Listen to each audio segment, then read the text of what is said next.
Welcome back to the Tech Ed Clubhouse. Today's guest has worked across nearly every layer of education, from the English classroom to building level to district level. And now our guest continues to push schools toward practices that are more responsive, connected, and centered on people. I know, weird concept for education.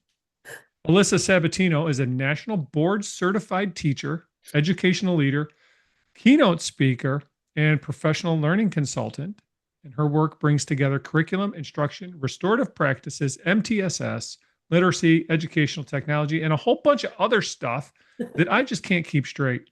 She's also spoke nationally about stakeholder engagement, preventing initiative fatigue, which we all go through as teachers, and using technology to remove barriers rather than create new ones. Again, another novel concept in education. But what interests me the most is she doesn't treat these all as separate programs. This is something she's putting together into a great package and working together as a collective unit. Alyssa, welcome to the show and tell us a little bit more about yourself and where you've been, where you're from, and all that kind of happy stuff. Sure. Thanks, Dan. So I live right now in upstate New York, and I taught here. I taught in Schenectady City School District. I was a middle level English teacher. And after doing that and instructional coaching, I decided to do admin life, the dark side. And since 2017, I've been doing that. And last summer, around August 25, I started to feel like I wanted to be with teachers more. Less admin, kind of, logistical, political, bureaucratic needs, and just wanted to be with teachers. So I decided to take a plunge, do consulting full time, and I have been doing it since then for the most part, and I love it. Outstanding, outstanding. So, you've experienced stuff as an English teacher, as a principal, district leader, all this kind of stuff. How is moving through all these different roles um, Yeah. shaped to what you do today? Yeah. I feel like it's given me a tremendous amount of empathy for whoever I'm in the room with. At any given time, if I'm with teachers, I remember their life really closely. If I'm with administrators, either building or district level, I have lived their life. And all of these roles are so incredibly challenging for so many different reasons that it's really helped me, I think, build trust with folks because I've walked the walk of it. And I try to be incredibly real, maybe even to a fault sometimes, with how intense, demanding, and challenging these roles are. I don't sugarcoat anything. And the idea that you mentioned of initiative fatigue, everybody I'm working with pretty much everywhere is burnt out in some way.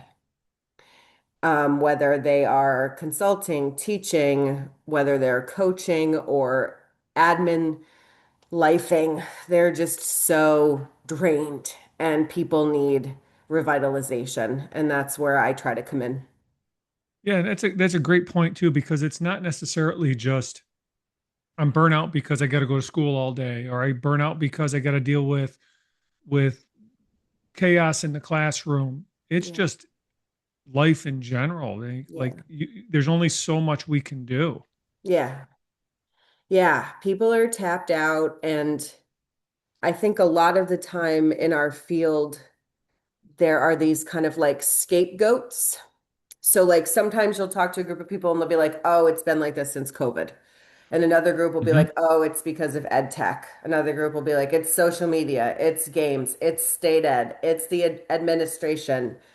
And I don't think there has to be a bad guy. I think we're always kind of on the hunt for somebody to blame. And that leads to a lot of the burnout and initiative fatigue. And if we Yeah. all just kind of stopped looking for that, people would probably feel more supported and come together more readily and be able to problem solve. But it's hard to problem solve when you're angry. Yeah, I was lucky enough to work in a district that we had a great culture. Like we could talk and we could have conversations. And I think that goes a long way. Do you bring that into the schools when you go and talk? Do you bring in like just go talk to people, have a Yeah. conversation? Yeah, I do. I won't really do work with anybody unless I can just talk to them first. And that's kind of one of my stipulations. Like recently was hired to work with an ELA team, a huge ELA team, 612, and they wanted me to just kind of start the curriculum work. And I was like, firstly, just I really need time to listen to them. And it's always worth it in the long run. And to your point, I try to always define climate and culture because people use them really interchangeably. I think culture is really what people do, climate is really how people feel, and one drives the other. And they both are completely dependent on communication. People are hungry for transparency and to be heard. And you can't do any sort of growing anybody without that because all growth is consensual. Learning is consensual. So getting the learner or the grower with you is make or break, I think. Yeah, that's huge because you got to be able to, a lot of times after 32 years in the classroom and you've been on both sides of that Mhm. that ball, the PD that comes in is so much. Sometimes as a teacher, it feels like it's just a checklist. Like, hey, Yeah, we brought in Alyssa. She talked about informed response or sure. MTSS or whatever it was for the couple hours. Check. And then we go Yep. back and we did what we did yesterday. Yeah, that's so real, Dan. It's something I have been hired to do. And on those days, I drive home feeling really unfulfilled and knowing I didn't do my best work. I certainly did what I was hired to do, but it Right. doesn't feel like I made any sort of impact because it's compliance based, Hmm. and anything compliance based is not going to lead to any sort of growth. And one of the hardest parts of professional learning design is that it has to be differentiated, just like instruction, right? So Hmm. anything, say you're working with a regular old average middle school, we cannot do a one size fits all session for those people. It's just not ever going to meet their needs. No. Somebody's going to leave upset or annoyed or fatigued or exhausted. Somebody will leave excited too, but that's not fair to everybody else. No, and usually, and this is speaking from for myself, usually that those teachers that leave kind of frustrated and whatever are the special area teachers. Yeah. The tech teacher, the art teacher, the band director, those teachers, because the PD is more, sometimes like I never did. I mean, I probably did MTSS in my classroom, but I didn't call it Yeah. that, Right. right? You know, Yeah. I probably did differentiated instruction. I know I did differentiated instruction Yeah. because that was just the nature of what I did without realizing that that was what it is. Yeah. So, I got frustrated as part of that. And I'm like, yeah. And then I would be like, yeah, I'm not doing that. And then that leads to me going into the faculty room going, Yeah. man, Alyssa was terrible. But she's, Right. it was probably a great message and it's probably something, but the English teacher or the math teacher comes out and goes, yeah, that's pretty good. Yeah. Or it flips, right? Right. You know? Yeah. And special area teachers keep kids alive. They keep Yeah. kids coming back. Like when I was in high school, maybe you know this about me, I was really naughty. I didn't go to school very much. I was in trouble a lot. And I was regularly cutting or just kind of doing what I wanted to do when I felt like it. And then my guidance counselor put my band teacher first period.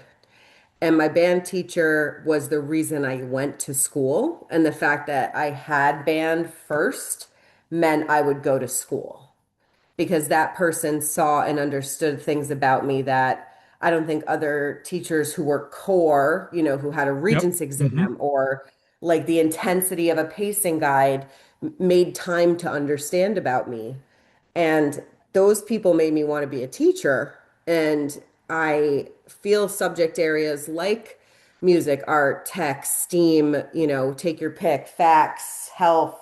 Those are the classes that are most connected to Portrait of a Graduate, and they're most connected Absolutely. to college and career readiness. And our whole economy is moving from knowledge based to skill based, like it was kind of when our grandparents were coming Hmm. up.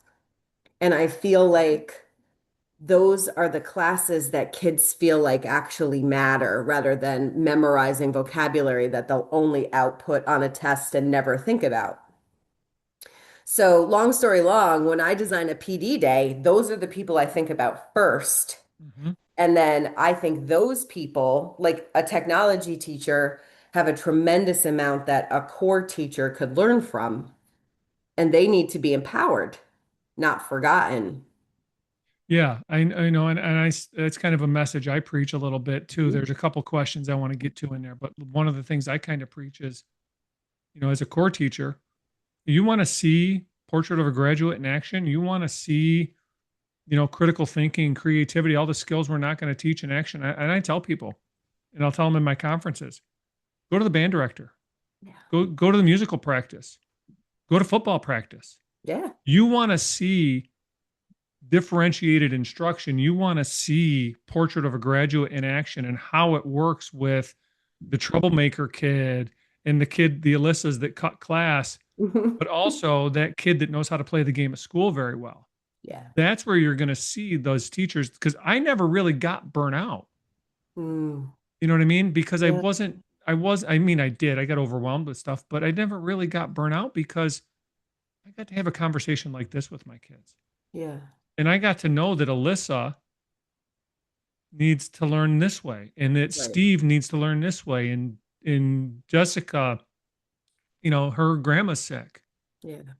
right? And that play and that built into that portrait of a graduate. So, you kind of touched on this. So how do you address those type of things when you're going into bringing something into a school? Yeah. One of the first things I try to do, I would call an inventory, where I ask the admin to sit with me and really think about what already exists. So if they're hiring me for MTSS, if they're hiring me for restorative, culturally practiced, whatever the, jargon is that they're bringing me in for, I try to really learn from them what already exists so that I can validate it and make sure everybody in the building knows that they are already a practitioner of whatever it is. So Hmm. it's really pretty easy to do that with MTSS and with restorative work. It's harder to do it with cultural responsiveness because there's so much emotional charge connected to Hmm. that and political charge connected to it. If you peel back the layers of it, it's truly just being kind to kids and seeing kids and lifting them up, which I know all teachers want to do. So sometimes if we leave the labeling of it out, that is a little bit more of an entry point. So I'll work with the admin to inventory, and then I insist on doing the same with the teachers. Like if I'm sitting with a technology teacher, I want to sit with that person and learn all the ways they teach and help them understand that they are already being very restorative by way of their teaching, or if they know their kids' names, if they stand at the door, if they let kids, pick seats or pick partners, or if they honor their kids' birthdays or multiple holidays, like all of those things that are really inherent to teachers that they do with like organic, just intuition, they're being Hmm. restorative. And then there are some big philosophical changes that we have to bring in. We can't do that without trust. So I have to really honor what already exists. And sometimes there's a lot of it going on a teacher level that admin might not even realize, So before we dig into the really tough stuff, I need the admin to really know the ins and outs of what's already going really well because teachers are always, always asked to do more, no matter what. They're asked to do more constantly. And they don't typically, not everywhere, they don't typically get the opportunity to master one thing before they're asked to do another thing.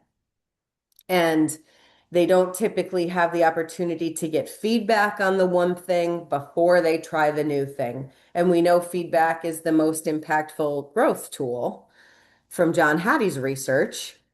And teachers don't get a lot of it. So then you go to the admin side of things, and admin are constantly asked to do things. Their plates are overflowing.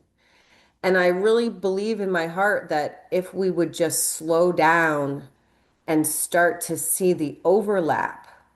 Like, yes, teachers and admin right now are being asked to do science of reading with fidelity. That overlaps so well and so much with restorative work. And rather than seeing them as these separate initiatives, they have to see the connection so they're working smarter, not harder. Same with technology integration. Like, I don't want someone to use the new bells and whistles because that's cool. I want them to use them because they're the right bells and whistles for whatever it is they're trying to get kids and grown-ups to know and do. But it doesn't shake out like that ever, in my experience.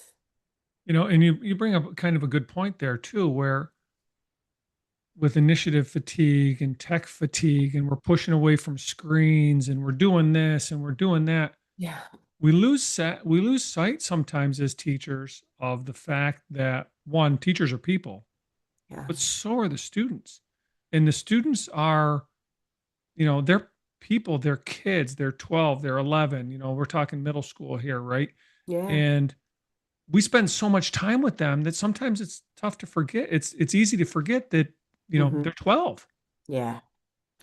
Yeah. Their brains are not even done growing. And I think where that shows up the most is when it comes to grades. We Yeah. have an educational system completely obsessed with grades. And it's this chicken egg thing because teachers desperately want kids to value learning. And they get very frustrated when a 12-year-old is like, well, what did I get? Am I done? What do I have to do to be Hmm. done? And they're obsessed with being finished. And the teacher's like, don't you want to try again? Don't you want to edit, revise, rework this to bring up your grade? And the kid's like, no, I'm done because you said I passed, so I'm good. Yeah. And then the teachers get really angry.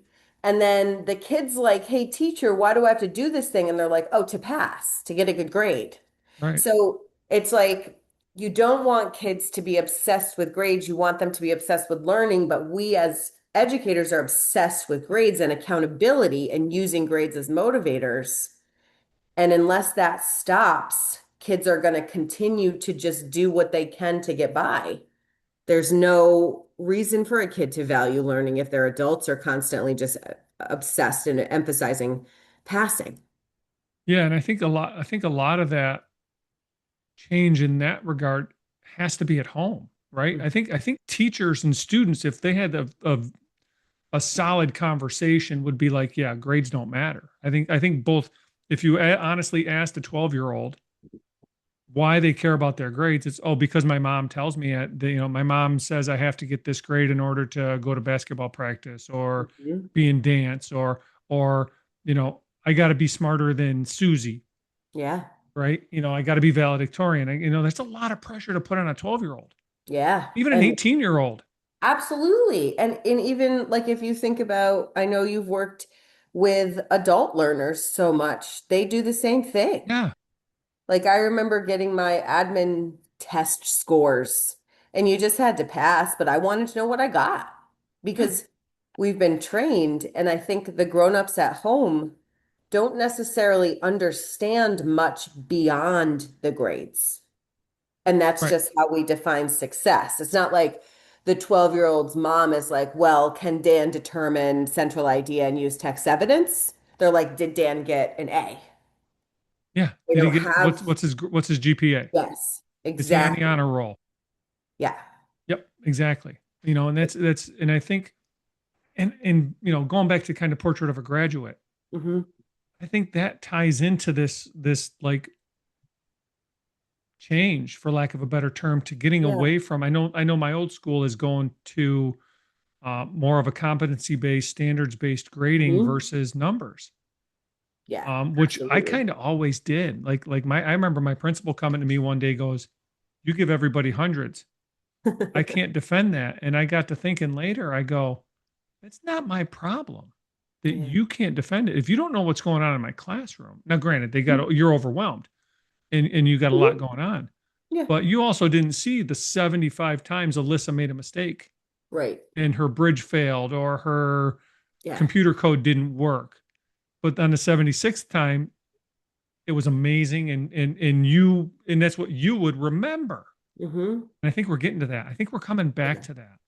I really think so. I think we have the opportunity to. And if we do it right, it'll be Yes. huge. And we have a lot of colleagues who feel that this is lowering the bar and that moving away from everybody takes a Regents exam towards competency based is lowering the bar. And I really disagree because I work right now in about 50 districts.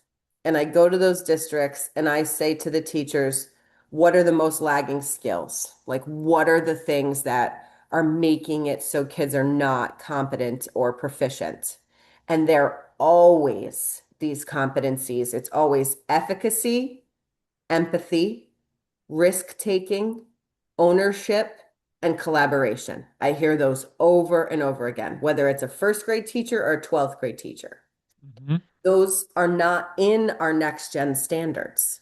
They're in our competencies for portrait of a graduate though. Hmm. So it's taking these things that teachers desperately want kids to have and it's systemizing them and lifting them up. And that's what we want the people we work with to be. We want them to take ownership. We want them to collaborate. I don't care if they can conjugate verbs. I don't Right. care about their algebraic, numeracy skills. I want to know, can they be kind and hear me and, lift others up? And it all sounds good. And then people are like, yeah, but what about the report card? What will Right. my kid's rank be? Right. How will she look on a college application? And the questions kind of pull back the layers and show what we as a society are really valuing, which is still numbers that mean you're smart or better, which is not going to help anybody in the long run.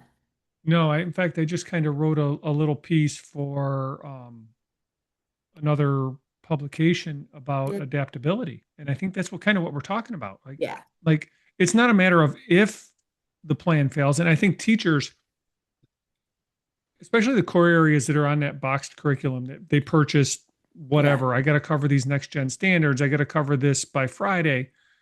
They get boxed in and they don't get to teach, right?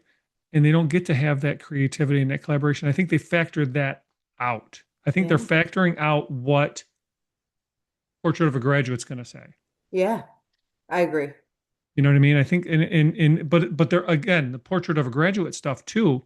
And I'd love your opinion on this. Mm. Isn't stuff you're going to come into a classroom and explicitly teach. You're not going to walk in on a Tuesday morning and say, "Hey, today we're going to teach collaboration." Hmm. You're going to build a project around the content, right? That you're Yeah. teaching, or build an assignment that makes them collaborate. Yeah. It's all going to be by way of the content. Yes. Yeah. And I think the beef with that, what prickles people up about that, typically the core subjects, not Hmm. subjects like yours, is that they, for their full teaching career, have been covering content. And I think there's kind of like a grieving going on, like grieving the way teaching used to be, the way it was in the 90s and the 2000s, and the timing and how that coincides with things like cell phones and the pandemic exacerbate it.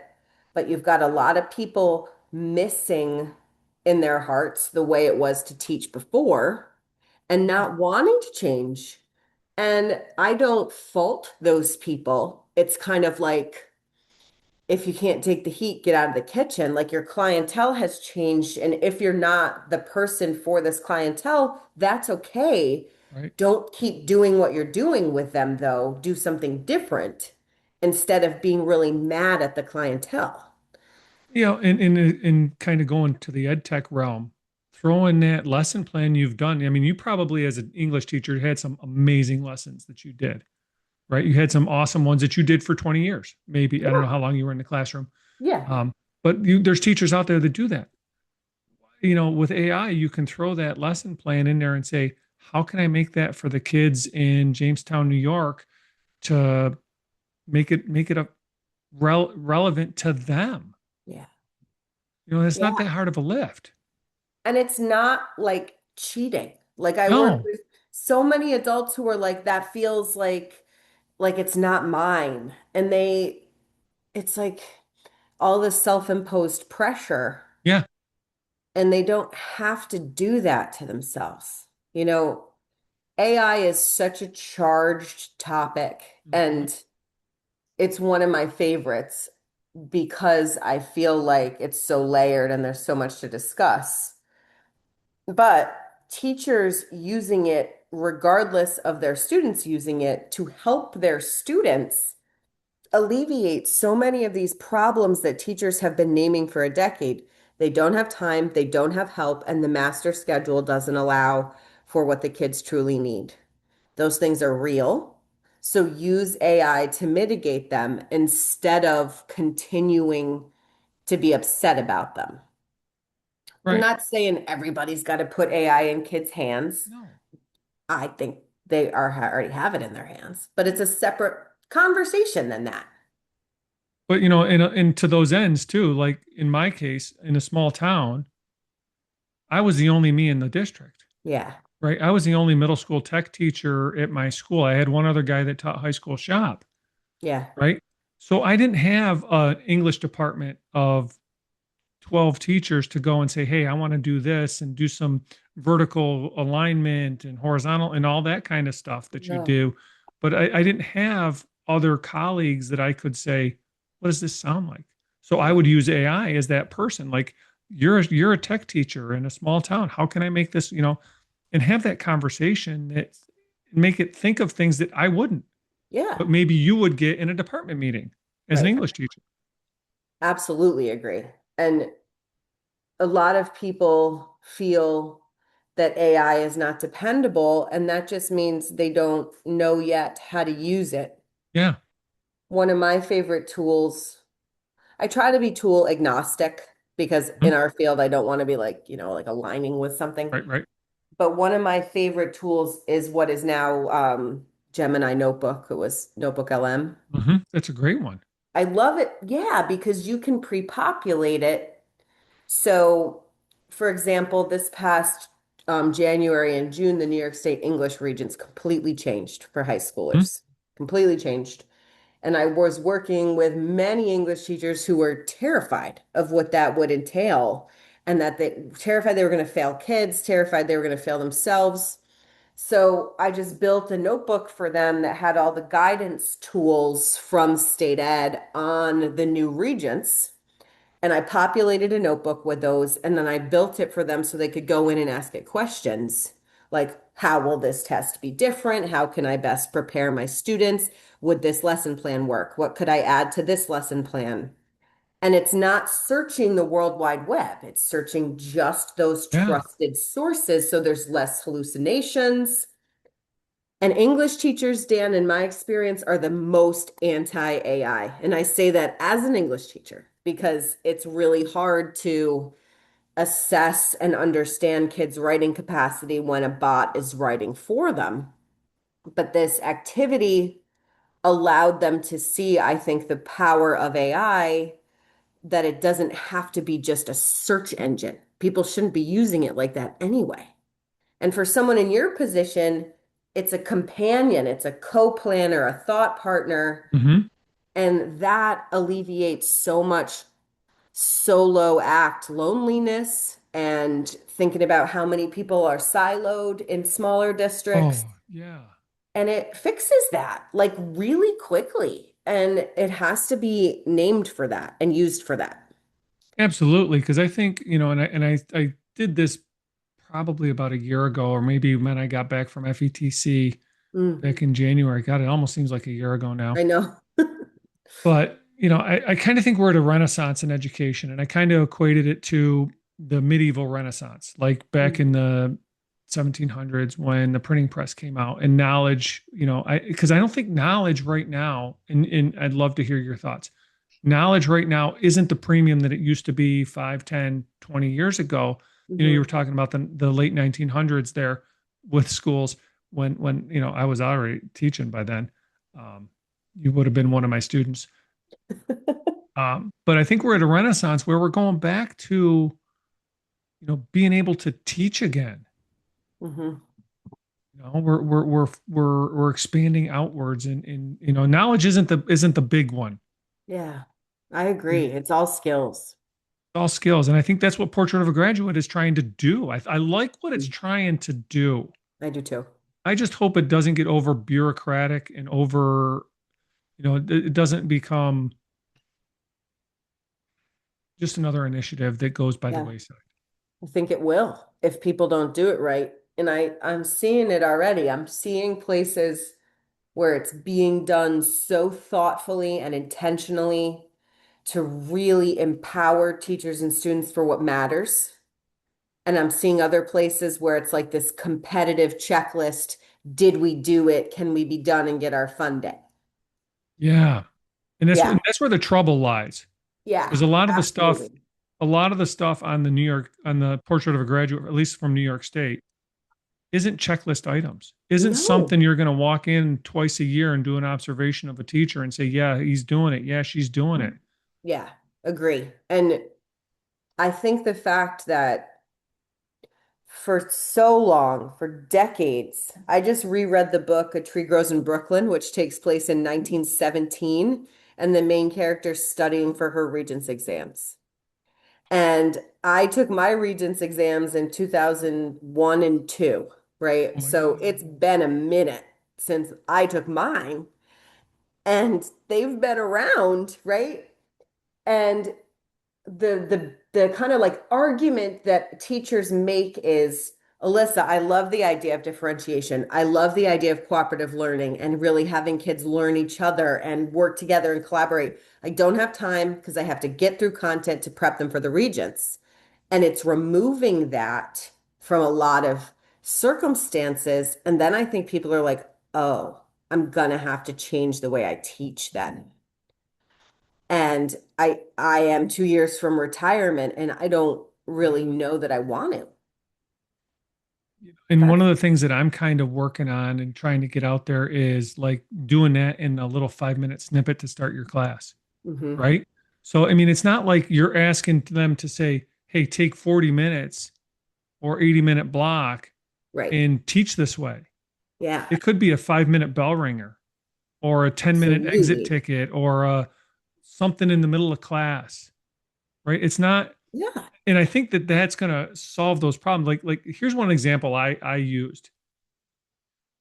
You as an English teacher would do thesis statements. I'm sure you did lessons on thesis statements, and you would put on the whiteboard or smart board or your Promethean hmm or whatever and say, here's a thesis statement, right?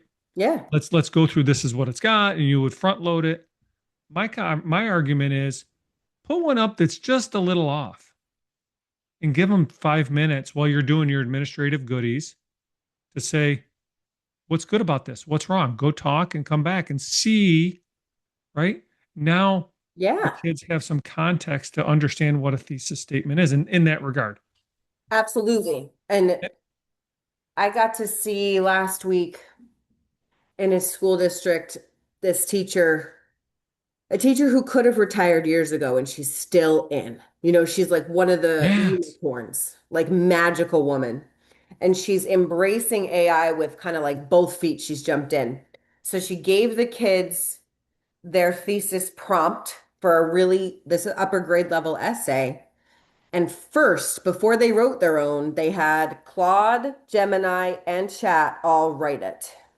And then she had them do this side by side read of the three, critique them, grade them, and really evaluate the writing in those pieces, and then write their own, having learned strengths and weaknesses from the styles of the AI. And they left really understanding, first of all, that AI is not doing this for us if we're using AI right, and that we can use it as, again, a thought partner, an editor, a feedback giver. And I had a conversation with her admin after, and I was like, admin, when are you using AI the most? And they all kind of sat around and they were like, I don't know. We thought about it a lot. And by the end of the hour, we came to the consensus that we use it in a dependent way when we are the most depleted. Mhm. Like when I'm the most exhausted, or saturated or shot because my kids had me driving this way and that way. And I got a new puppy. I'm sure you've heard him a couple times. Oh my. But yes, when all that's happening, that's when I'm most likely to hop into one of those LLMs and say, like, please write a quick blog post for me. Right. And I know in that moment that blog post is not going to be reflective of me, but I got my deadline met, you know? And that's where the kids are at. And I had on that admin team, one of the teachers of one of those administrators came to me and she's like, Alyssa, we always know when principal is using AI because it doesn't sound like him. And there's always a ton of dashes and emojis. And Mm-hmm. those things are not in his true writing. And this makes us feel like he doesn't have the time for us. So then I had to bring that feedback to this team of administrators and say, like, this is a thought partner, it's a backup dancer, it's not you. Use it to amplify your own humanity, not replace it. And they really felt they didn't know how. Yeah. Because they got so many other things to do too. Yes. They Yeah. got So we so many. workshopped it. Yeah. And, Just like you said, we did prompt refinement. We did what's weird here, what could be better here, and not just accepting it as face value anymore. yeah. And I think, like you kind of keep going back to this and I hear this underlying thread kind of through all of this is, you know, there's people involved in the system and it's all people based and teachers, we're in the service industry. Believe it or not, we're in the service industry and Yeah. kids don't come to school to watch us work. It's hard. And sometimes some teachers, that's hard to believe, but at the end of the day, and I hate using cliches like that, but we're all people and we all get overwhelmed. And it's okay to say, hey, principal, whatever, sends out an email. Hey, I'm a little overwhelmed. Sorry. This is going to Yeah. be, I used AI to write this. Here you Yeah. go. But here's Absolutely. but the idea is the same. Just own Right. up to it. Be a person. Yes. And then it normalizes it. Yeah. It normalizes vulnerability and the Yeah. fact that we are overwhelmed because we are simply asked to do way too much, period. Right. And if a principal does that, then it trickles down to the culture of the whole building. Right. And it starts to become, instead of this sneakery behind the scenes, it's like, of course we use AI sometimes. We're always going to name it Right. because that's part of our culture. Right. And it kind of goes back to what we do as teachers, modeling it, right? If the Yes. principal says, hey, I just didn't have time to write the Monday morning email for the week. Yeah. Here's AI. Yeah. I punched it into chat. Here it is. Still as the point gets across. Yes. The meaning is the same. The words are not mine. Yes. I But love own that. it. Teachers respect authenticity so hard, and they would respect that so much. And then they're going to do the same thing. Then their students are more likely to do the same thing. And then nobody is pushing towards this level of perfection. I feel like we have put so much pressure on Yeah. Goes back admin, to the teachers, grades. and students. Yeah, Goes back to the grades. it But does. and at the end of that too, if the principal does that, now Alyssa, as the English teacher, might stop in the office and say, hey, how can I help? What can I take Yeah, off your plate? You right. know, because as teachers, we might not realize that you send a kid to the office to get him out of your classroom because he's being a bozo, Hmm. but that takes a principal an hour to Yeah, deal with that. right.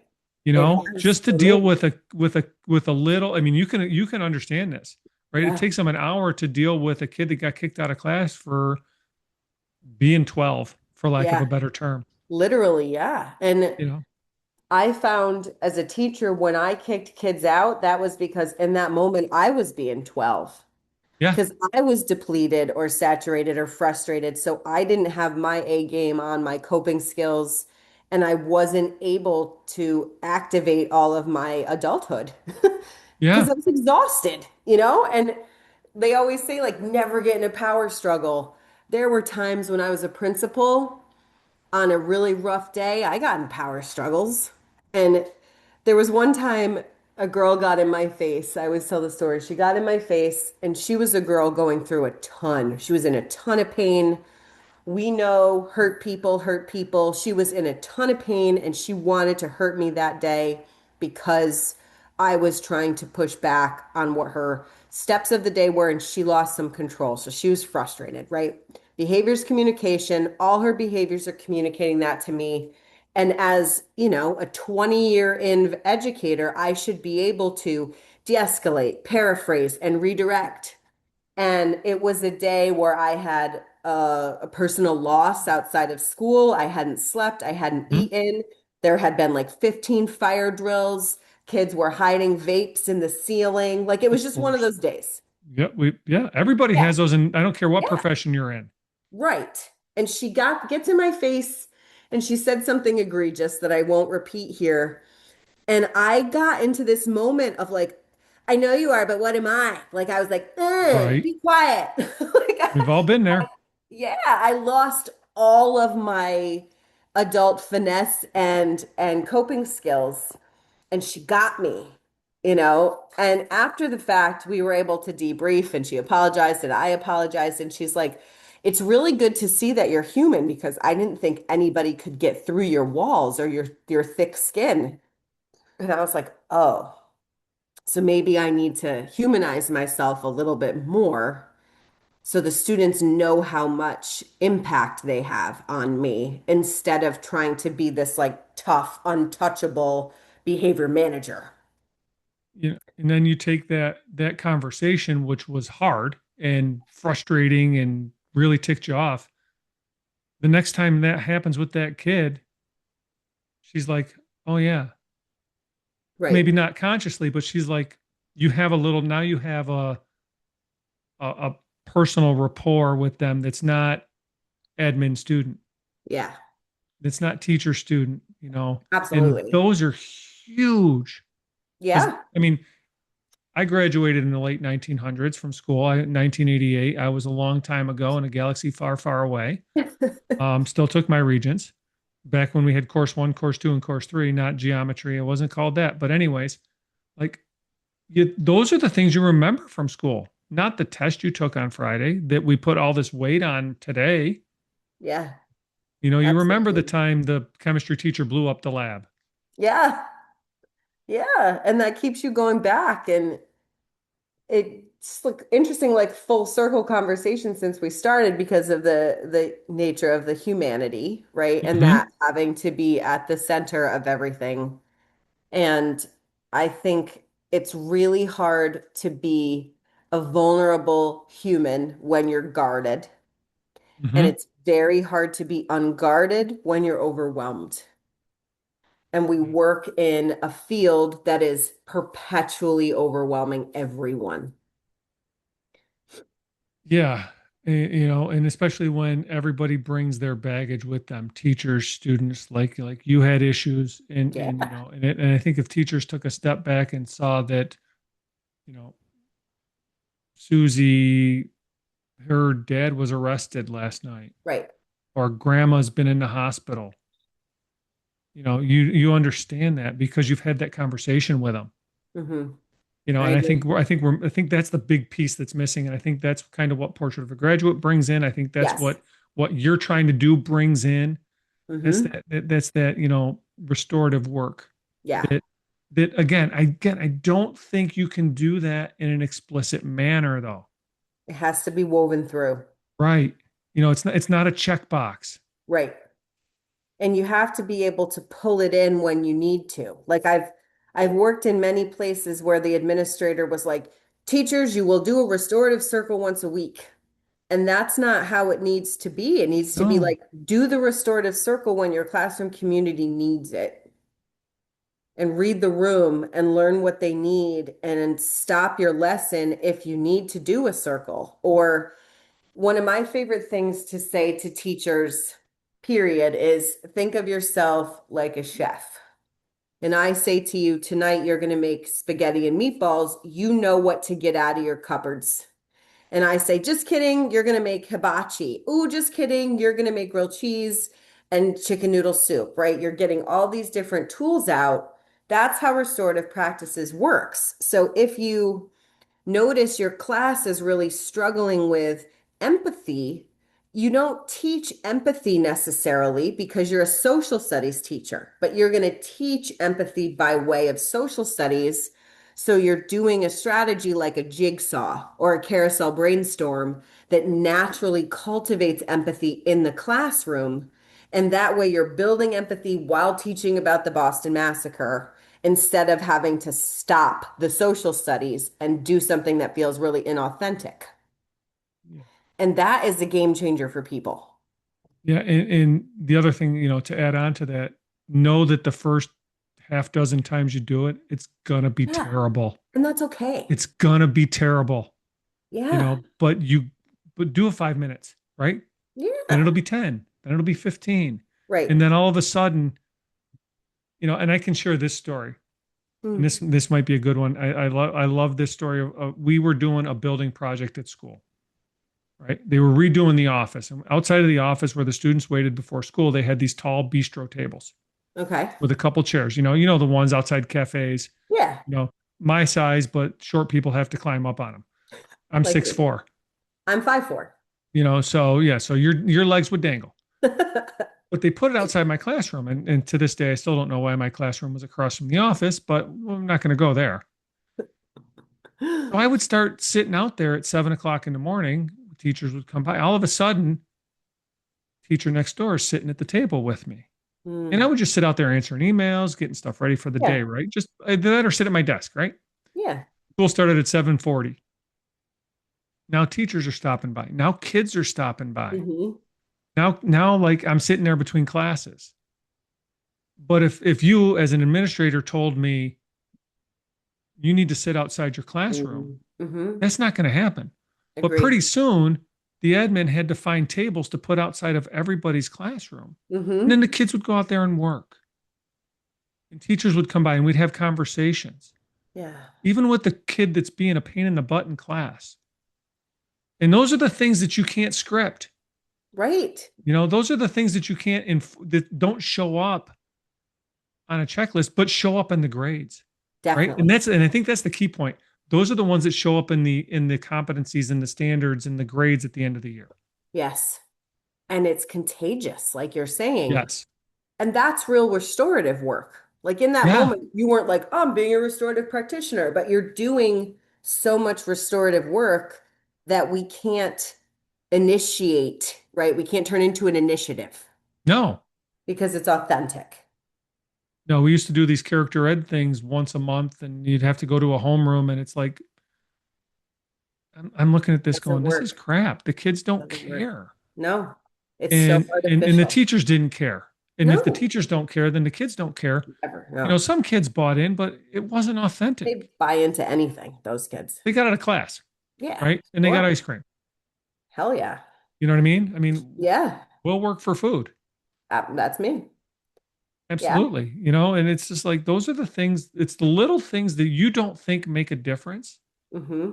that, you know, that after a year outside of the classroom, I retired a year ago, Yeah. this past June, I miss those things.